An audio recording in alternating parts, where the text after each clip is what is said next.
Yo, welcome to Yasha. ඉතින් අද අරන් ඇවිල්ලා තියෙන්නේ DSSL කියන්නේ Driving Simulator ශ්‍රී ලංකා කියන ගේම් එකේ ඒකේ ඊළඟට එන්න තියෙන අප්ඩේට් එකේ වැදගත්ම දේවල් ටික ඒකට ඇඩ් වෙන්න තියෙන ඉස්සරහට ඇඩ් වෙන්න තියෙන මේ දේවල් ටික highlight කරලා ඔක්කොම කරන. කියන්නේ map එක පවා මම මේව කරන. කියන්නේ map එකක් තමයි ඉන්නේ බදුල්ල.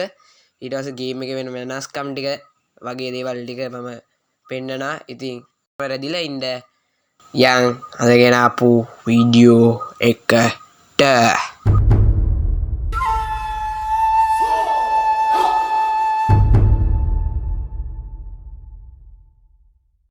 ඉතින් බදුල්ල අප්ඩේට් එකෙන් පස්සේ අපිට මුලින්ම බලා ගන්න හම්බෙන්නේ හෝම් ටැබ් එක තමයි වෙනස්ලා තියෙන විදිහට. කියන්නේ හෝම් එක අපි ගිහිල්ලා බලන්නේ. ඒකට බදුල්ලේ තියෙන මහියංගනේ රජමහා විහාරය තමයි ඇඩ් වෙලා තියෙන්නේ. ඒක ඒ විදිහට ඇඩ් වෙලා තියෙනවා. ඉතින් දෙවෙනියට වෙනස් වෙන්නේ loading screen එක. ඉතින් ඒක මේ විදිහට තමයි වෙනස් වෙන්නේ. ඉතින් ඒකට ඇඩ්ලා තියෙන්නේ ඉතින් මුතියංගන රජමහා විහාරය. ඉතින් ඒ විදිහට ඒකත් ඉතින් වෙනස් වෙනවා. දැන් තමයි ඉතින් මම පෙන්නන්න යන්නේ දැන් එන ඊළඟට එන්න තියෙන අප්ඩේට් එකේ ප්‍රධානම දේ. කියන්නේ map එකේ විශේෂ ස්ථාන ටිකක් තමයි මම පෙන්නන්නේ.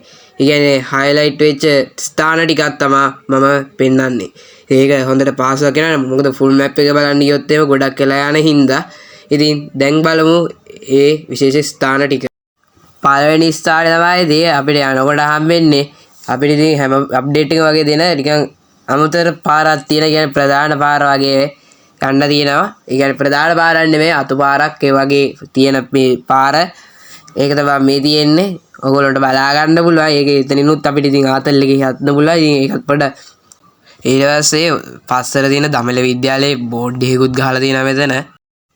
ඊට පස්සේ මෙතන යද්දී පස්සර කියලා බෝඩ් මේ බිත්තියක් වගේ මේකක ලියලා තියෙනවා. ඊට පස්සේ පස්සරට අයිති සිටි එක තමයි ඉතින් මේ බලා ගන්න ඉන්නේ. දෙපැත්තේ මේවා දේවල් දාලා තියෙනවා. නිකන් දාලාද කියලා ෂුවර් මට පොඩි ෂුවර් එකක් තියෙනවා නිකන් දාලා තියෙනවා වගේ කියලා. ඉතින් අපිට මේ සිටි එකේ ඔහොම යද්දි අපිට නව බස් නැවතුම්පොළ හම්බ වෙනවා පස්සට තියෙන. ඉතින් පස්සට නව බස් නැවතුම්පොළ මේ විදිහට බලා ගන්න පුළුවන්. ඊට පස්සේ මෙතනින් බෝඩ් එකක් ගහලා දෙනවා. පස්ස මෙතන බදුල්ල ඉස්සරහට කියලා කොළ පාට බෝඩ් එකක් එහෙමත් බලා ගන්න පුළුවන්. ඒ විදිහට ඒ වගේ බෝඩුත් මේකට ඇඩ් වෙලා තියෙනවා. ඉතින් අපිට මේ යනකොට සිටි ඉවරනත් එකම ගගම්ම බලා ගන්න පුළුවන්. ගගම් බලා ගන්න පුළුවන්. ඉතින් ඒ විදිහට ඒකක් තියෙනවා. උතන ඉස්සරහට යන්න අපිට මේගොල්ලෝ හරි කියන්නේ නෝට් වෙන විදිහට මේගොල්ලෝ මෙතන නවත්තලා මෙතන බංකර් දෙක පෙන්නනවා. එතන වෙන පැත්තකට යන විදිහේ එකක් වෙන්නත් පුළුවන්. මොකද මේ පැත්තට පාරක් පෙන්නලා තියෙනවා. ඉස්සරහට එතනටත් හැදෙන්න පුළුවන්. ඒක එහෙම වෙද්දී අපිට මෙතන යද්දි මේක රිය අනතුරු වලක් කියන්නේ රියානතුරු වීමේ හැකියාවක් වෙන නිසා ප්‍රවේශම් වන්න කියලා බෝඩ් එකකුත් ගාලා තියෙනවා. ඉතින් ගේම් එකේ රියදුරුව වෙන අප ගැන පවා හිතලා තියෙනවා. ගොඩම මේක ඉතින් කදුකර ප්‍රදේශයක් නිසා ඒක වෙන්නත් පුළුවන්. බදුල්ල කියද්දී ඉතින් මතක් වෙන්නේ කදුනේ. ඉතින් මේක කදු විදියට තමයි ඉතින් හදලා තියෙන්නේ. මේ ඒ වගේ මේකේ පට ආතල් වංගු සෙට් එකකුත් තියෙනවා.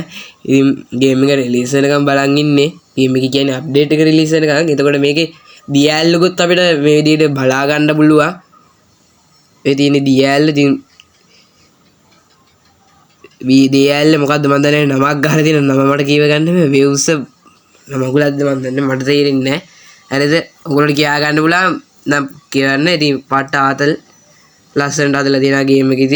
ඉතින් DL තියෙනවා මේ පාර අප්ඩේට් එකේ. ඉතින් DL බලා යනකොට අපිට ඌව වෙල්ලස්සේ විශ්වවිද්‍යාලය ඉතින් අපිට බලා ගන්න පුළුවන්. වෙල්ලස්සේ විශ්වවිද්‍යාලය ඒකත් ඉතින් අපිට බලා ගන්න පුළුවන් වෙන අප්ඩේට් එකෙන් පස්සේ. ඊට පස්සේ හෝම් ටැබ් එකේ සහ ලෝඩින් ස්ක්‍රීන් එකේ පවා තිබ්බ මුතියංගන රජමහා විහාරය පවා බලා ගන්න පුළුවන්. මේ අප්ඩේට් එකෙන් පස්සේ අපිට ටුවර් මොඩ් එකේ ගොඩක් මැප් ටිකක් බලා ගන්නත් පුළුවන් වෙයි කියලා මම හිතනවා. මොකද මුතියංගන රජමහා විහාරය ඒකටත් ඇඩ් වෙයි. ඉතින් ওই විදිහට තමයි මෙතනින් බැලුවම පේන්නේ. ඉතින් අප්ඩේට් එකෙන් පස්සේ අපිට ඉතින් ඒක ඇතුළට ගිහිල්ලාම බලන්න පුළුවන්. කොහොමද අපිට ඉතින් බදුල්ල නව බස් නැවතුම්පොළ බව බලා ගන්න පුළුවන්. තව ටීකින් ඒගොල්ලෝ ඒක ඇතුළට ගිහිල්ලා පෙන්නනවා. ඉතින් බස් ස්ටේෂන් එක තියෙන්නේ මේ විදිහට. බදුල්ලේ මේ විදිහට තමයි ඒගොල්ලෝ ක්‍රියේට් කරලා තියෙන්නේ. ඉතින් ඒක ඉතා ලස්සන පට්ට විදිහට ඒගොල්ලෝ ඒකත් හදලා තියෙනවා. මේ පාර අප්ඩේට් එක නම් සුපිරියි. අමුතුම හැඩේ නිකන් අමුතුම විදිහේ එකක් තමයි ඉතින් හදලා තියෙන්නේ මේගොල්ලෝ මේ පාර එකට. ඉතින් බදුල්ල මැප් එකේ කියන්නේ එන්ඩ් එක තමයි ඉතින් මේ තින්නේ හාලියලෙන් තමයි ඉතින් මැප් එක ඉවර වෙන්නේ. වැලිමඩ සහ නුවරඑළිය මේ පැත්ත කියලා කියන්නේ දකුණ පැත්ත කියලා තියනවා. ඉතින් එතනින් අපේ මැප් එකත් ඉවර වෙනවා. අප්ඩේට් එකේ විස්තර ඉතින් ඔච්චරයි. ඉතින් වීඩියෝ හොඳයි නම් ලයික් කරන්න කමෙන්ට් කරන්න. ඉතින් අප්ඩේට් එක ගැන මොකද දෙන්නේ කියලා ඉතින් අනිවාර්යෙන් පල්ලෙන් කමෙන්ට් එකක් දාන්න. ඉතින් මම සබස්ක්‍රයිබ් කරලා නැත්නම් දැම්ම සබස්ක්‍රයිබ් කරලා එකතු වෙන්න. ඉතින් අප්ඩේට් එක ආපු ගාව වීඩියෝ එකක් ඕන නැහැ. ඉතින් ඒකටත් සබස්ක්‍රයිබ් කරලා තියාගන්න. බෙල් නොටිෆිකේෂන් එකත් ඔන් කරලා තියාගන්න. ඉතින් අපි ගියා ටටා ගුඩ් බයි.